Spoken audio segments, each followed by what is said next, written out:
The ZYRR Dominion fleet slid through the void like a predator through water, silent, sleek, and deadly. Admiral Vector stood on the command dais of his flagship, the Crintal Vex, surveying the holographic display with practiced detachment. A string of Terran colonies blinked weakly on the map, isolated outposts barely defended by what the ZYRR considered laughable excuses for ships. Another one begging for mercy, his communications officer muttered, smirking as a faint, crackling distress call came through. Vector didn't even glance toward it. He'd heard hundreds before. "Mark it for destruction," he said smoothly, as though ordering wine for dinner. His crest twitched slightly, betraying faint boredom. The humans screamed the same way every species did before their empire fell. The ZYRR Dominion had crushed a dozen civilizations across the outer spiral. Humans were nothing new, just another tribal species playing at spacefaring. Their ships were boxy and crude. Their colonies were resource caches waiting to be taken. Vector turned to his second-in-command, a younger officer with the same polished arrogance stamped on every Dominion face. "How long before this sector is pacified?" "3 cycles at most," the officer replied with the confidence of someone who had never lost a battle. "The humans have nothing resembling a navy. We've destroyed 6 colonies in as many days. Their fleets scatter like vermin before fire." Vector gave a low hum of approval. Efficiency mattered. Yet, he felt no thrill in victory. This wasn't a war, it was cleanup. The Dominion expanded because expansion was inevitable. That was what empires did. Another colony fell within the hour. Bright flashes lit the blackness as ZYRR destroyers burned through orbital defenses, then pounded the surface until nothing moved. The humans had screamed defiance at first, a few even firing ancient kinetic weapons before vanishing under Dominion plasma. Admirable in a way, Vector supposed, but meaningless. It was only when the Dominion fleet struck the colony at Durban Prime that something different happened. The planet was larger, heavily industrialized compared to the others. Yet, its defenses were laughable, a single outdated orbital station, militia corvettes barely armed. The battle lasted 22 minutes.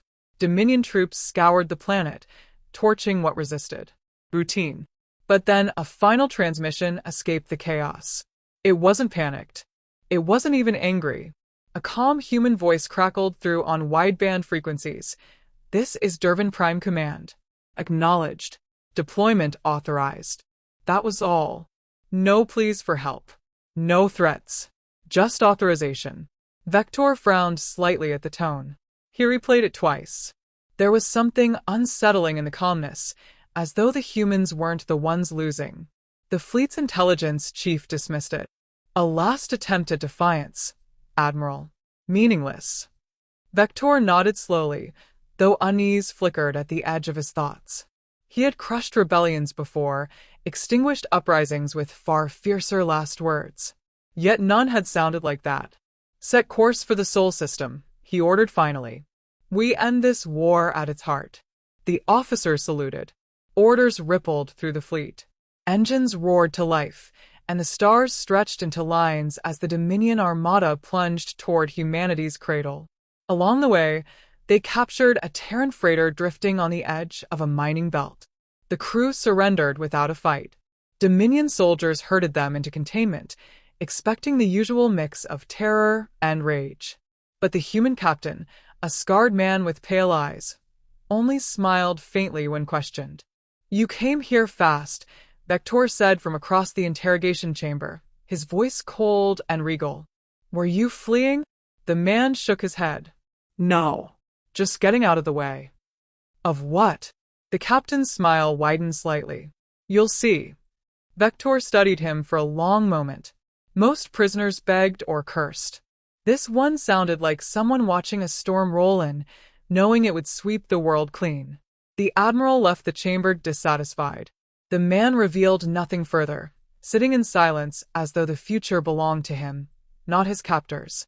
3 days later, ZYRR scouts reported strange energy readings near Sol's Edge. Brief spikes of power, vanishing before analysis. Some suggested experimental Terran weapons. Others laughed. Humans barely understood fusion drives, let alone advanced energy tech. Vector's science chief requested more probes. The Dominion Council refused. Primitive tricks. One minister scoffed over the hololink. Do not waste resources chasing ghosts. Vector almost argued, but stopped. He'd seen enough politics to know the cost of contradicting arrogant fools. The council had already declared victory across the networks. To question it now invited ridicule. Still, unease grew.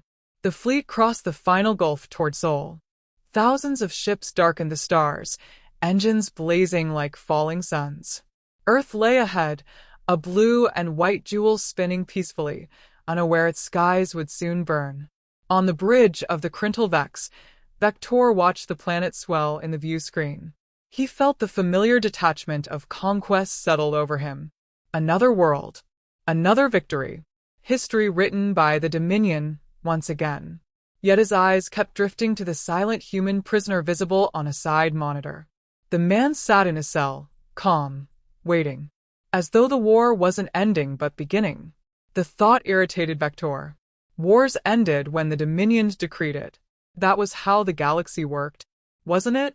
A flicker of doubt touched him as the fleet advanced, but he pushed it aside. The humans were beaten. They simply didn't know it yet. The ZYRR Dominion fleet arrived in the Sol system expecting terror. What they found instead was silence. Admiral Vector stood at the center of the command bridge, expecting to hear the usual cries of surrender as the human homeworld realized its doom had come. Yet Earth spun below them, tranquil, lights glittering across its night side like a galaxy contained within a single sphere. Civilian transports moved along standard routes. Orbital stations held position. Not one of them fled. Strange, murmured his second-in-command, eyes narrowing at the display. They act as if they don't see us. They see us, Vector said flatly. His instincts, sharpened by decades of conquest, felt a tension in the stillness. But they should be screaming. His sensors officer interrupted. Admiral, detecting distortions. Space-time fluctuations along the system's edge. Vector turned sharply. Explain. Before the officer could, the first wormhole bloomed open. It appeared without warning, a vast, silent wound in space. Out of it slid a single Terran warship. No, not a ship, a blade of metal and shadow, angular, dark, bristling with weaponry alien to ZYRR eyes. It did not broadcast identification codes. It did not hail for negotiation. It simply drifted forward, engines burning cold blue. Vector studied it carefully. Smaller than his flagship. Unimpressive at first glance. Then 10 more arrived. Then 20. Within minutes, the Sol system swarmed with Terran warships emerging from wormholes like predators slipping from unseen lairs. The ZYRR bridge crew shifted uneasily. This was not the behavior of prey. Open a channel, Vector ordered. He would demand surrender, strip these new ships apart, then burn the planet until no human voice remained in the galaxy. The channel opened. A human voice, calm and utterly without fear, filled the bridge. ZYRR fleet, you are trespassing in Terran space. Withdraw immediately. No threats. No rage. Just quiet authority. Vector almost laughed. Fire on the nearest vessel. ZYRR cruisers launched a wall of plasma toward the closest Terran ship. The human vessel moved once, an almost casual drift, and every ZYRR missile detonated harmlessly in empty space. Then the Terrans returned fire. It was surgical. Precise beams of energy, silent missiles vanishing between sensor sweeps, kinetic weapons striking with perfect accuracy. ZYRR destroyers erupted into fireballs before their shields registered incoming fire. Entire squadrons winked off the tactical display in seconds. No wasted shots. No missed targets. Vector gripped the railing, disbelief crawling cold through his chest. What weapons are those? His science chief's frill flattened in panic. Unknown. Energy signatures beyond Dominion catalogs. Admiral, they're not even using full power. More wormholes opened. More Terran ships arrived. Silent, disciplined, merciless. And through it all, the same calm voice transmitted once. Leave now, or be erased. Vector gave the retreat order. He would regroup, analyze, crush them properly. But as ZYRR ships pulled back, every escape vector sealed as new Terran fleets appeared ahead of them, cutting off retreat before it began. The Dominion fleet, masters of half a galaxy, was surrounded. Hours later, aboard the Vex, Vector watched captured Terran data feeds. Not propaganda, history. Centuries of it. Trenches of the First World War. Atomic fire over cities called Hiroshima and Nagasaki. Tank columns rolling across Europe. Drones striking with surgical precision in deserts centuries later. Entire wars fought planet to planet, nation to nation, before humanity had even left its star. They had slaughtered each other for thousands of years and survived. No wonder their warships fought like this. Violence wasn't a tool for humanity. It was a language, one they had spent millennia perfecting on themselves before turning outward. Vector turned off the feed, unsettled in a way no battle had ever made him feel. On the bridge, Dominion officers whispered nervously. The fleet's losses mounted despite every countermeasure. Nothing stopped the Terran warships. The Dominion Council finally transmitted across secure channels, voices sharp with disbelief. Reports indicate heavy casualties. Explain this failure, Admiral. Vector stared into the hololink, feeling their arrogance like a weight. We are facing weapons and tactics beyond Dominion science. They were prepared for us. This was never defense. It is extermination, carried out with precision. The Council erupted in anger. One primitive species cannot threaten an empire. Vector cut the channel before rage made him say something fatal. Because deep down, for the first time in his career, he agreed with his enemy's fear. He summoned the human prisoner again. The scarred man entered under guard, still calm, still faintly amused. What is this? Vector demanded, gesturing toward the holographic display of burning Dominion cruisers. Where did your people get this technology? The prisoner met his gaze evenly. You thought we were weak, because we looked peaceful. You are weak, Vector snapped. You hide behind tricks and machines. The man tilted his head. No. We learned long ago not to cheer for war. We built what we needed so we'd never have to build it twice. Vector studied him in silence, feeling the edges of a truth he didn't want to see. Later, as Terran ships annihilated another Dominion fleet with terrifying efficiency, the Admiral stood alone at the observation deck. The galaxy had called humanity backward, fractured, small. Yet here they were, calm, prepared, wielding war like a scalpel rather than a club. And for the first time in his life, Admiral Vector wondered if he was serving the wrong side of history. The Terran fleet closed in. The war was no longer about territory. It was about survival, and the Dominion was losing. Dominion High Command ordered every remaining fleet to converge on Terran space. Hundreds of warships, entire planetary garrisons, and the most advanced weapons in ZYRR history hurled themselves towards Sol like a tidal wave meant to drown a single world. Admiral Vector watched the deployments unfold across the tactical display. It was the largest mobilization in centuries, a fleet meant to erase humanity from existence. Yet unease gnawed at him. Every Dominion broadcast spoke of swift victory, glorious retribution, restoration of order. He had seen Terran fleets fight. He had seen their precision, their unnerving calm. The Council didn't want his doubts. They wanted obedience. Vector gave it, though the weight in his chest grew heavier with each passing hour. The Dominion Armada reached the Centauri Gate, the last hyperlane before Terran space. The trap closed there. Wormholes ripped open all around them. Terran fleets emerged from impossible angles, weapons already locked. Massive railgun platforms, hidden in the Centauri asteroid belt, revealed themselves with cold efficiency. The first volley shredded an entire Dominion wing before they even returned fire. Chaos erupted. ZYRR ships spun and fired in all directions, but Terran fleets moved like a single organism.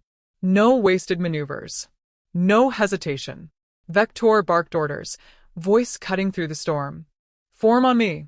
Break their center before they surround us. But the center was already gone. Terran ships flickered through micro-wormholes, appearing behind Dominion cruisers, crippling engines with pinpoint strikes before vanishing again. Communication relays died first. Then fuel depots. Then command carriers. Every strike was surgical, deliberate, terrifying. Reports screamed across fractured channels, Terran drones overrunning destroyers, kinetic projectiles punching through capital ships like paper. Vector saw centuries of Dominion supremacy collapsing in real time. Yet what shook him most wasn't the destruction. It was the silence. No Terran commander broadcast demands.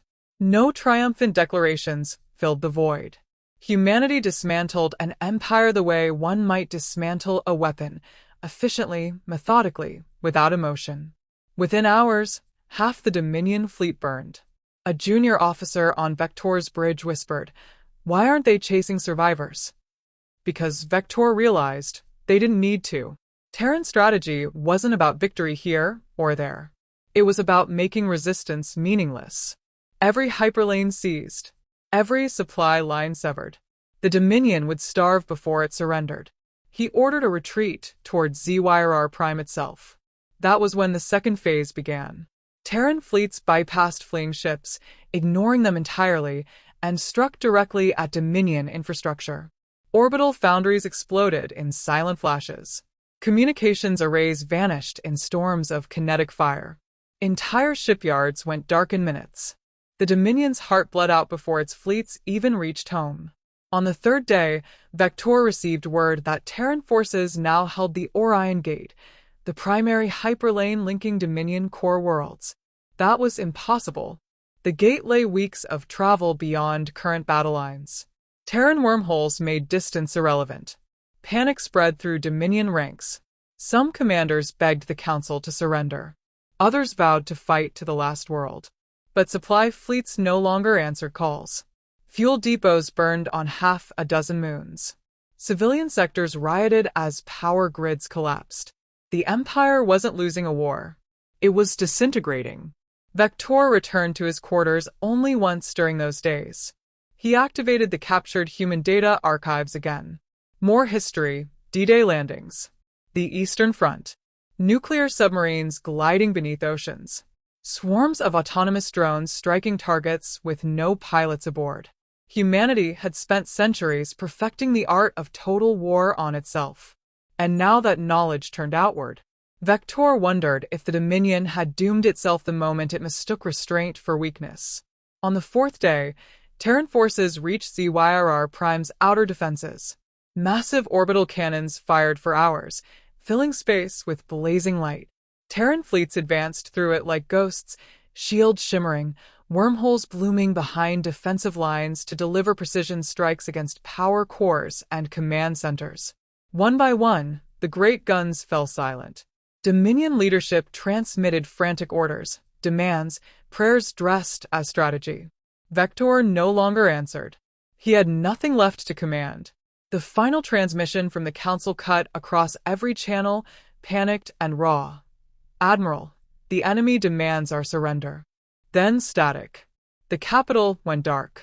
Vector stood on his bridge as ZYRR Prime burned below, the sky lit with falling carriers and shattered stations. His crew waited for orders he didn't give. Because there was nothing left to order.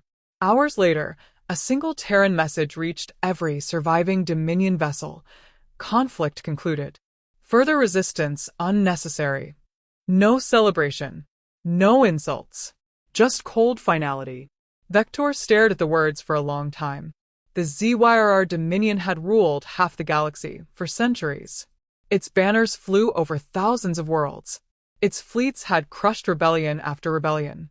Now it ended with one sentence, delivered without anger by a species no one had feared a month ago. He thought of the human prisoner aboard his ship, still alive somewhere below decks. The man had warned him, not with threats but with certainty, like someone speaking of the tide's inevitability. Vector finally understood. The Dominion hadn't been defeated in battle. It had been outthought, outprepared, out-evolved. And as Terran ships spread silently across former Dominion space, Vector realized they weren't conquerors. They were something far worse. They were professionals. The war ended not with fire, but with silence. Dominion fleets drifted dead in space, powerless, surrounded by Terran warships that held position like watchful predators. No one spoke on open channels. No demands for vengeance, no triumphant declarations. The ZYRR Dominion, master of half a galaxy, had ceased to exist in less than a month. Admiral Vector stood on the bridge of the Crintal Vex, waiting for the enemy to deliver the inevitable final blow. Yet the blow never came. Instead, a single transmission cut across all frequencies, delivered in the same calm, infuriating voice that had marked every human message since Sol. ZYRR Dominion forces. Cease all hostilities. Prepare for negotiations. No further lives need be lost. Vector almost laughed at the word negotiations. There was nothing left to negotiate. The Dominion had no fleets, no command structure, no communications network worth the name. Entire sectors had fallen into chaos when Terran cyber warfare shut down banking systems, orbital logistics, even water distribution grids. And yet humanity had not claimed a single world for itself. Not one. The Terran commander arrived 2 days later aboard a vessel simply called Resolution.